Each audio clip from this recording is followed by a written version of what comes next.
17ই ফেব্রুয়ারি 2026 যে বলয়গ্রাস সূর্যগ্রহণ আছে, সেই গ্রহণের সময় আমরা সৌরমণ্ডলে আমাদের কালপুরুষের রাশিচক্রে যে গ্রহ সন্নিবেশ দেখছি, সেটা তো আমরা লক্ষ্য করছি, নজর দিচ্ছি। সেখানে আমরা দেখছি যে গ্রহণের অ্যাক্সিসে রাহু, রবি, বুধ, শুক্র, চন্দ্র থাকছে।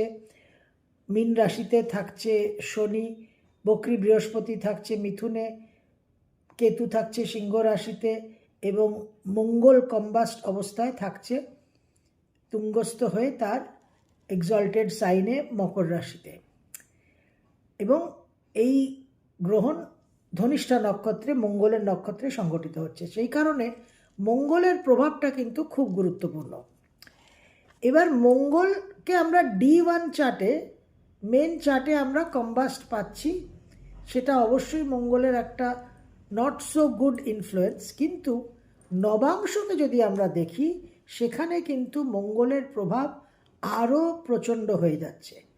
নবাংশ চার্টে আমরা যেটা পাচ্ছি যে মঙ্গল, শনি, কেতু একসঙ্গে সিংহ রাশিতে, এটা কিন্তু যথেষ্ট একটা বিস্ফোরক, একটা বিপজ্জনক কম্বিনেশন কালপুরুষের পঞ্চমে।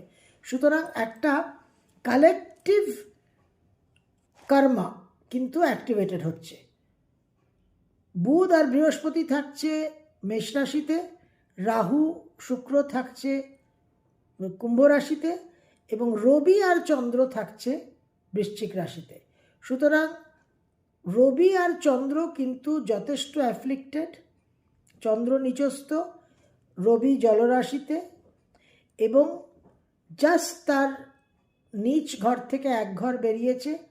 এবং এই মঙ্গলের কিন্তু দৃষ্টি থাকছে রবি আর চন্দ্রের উপর।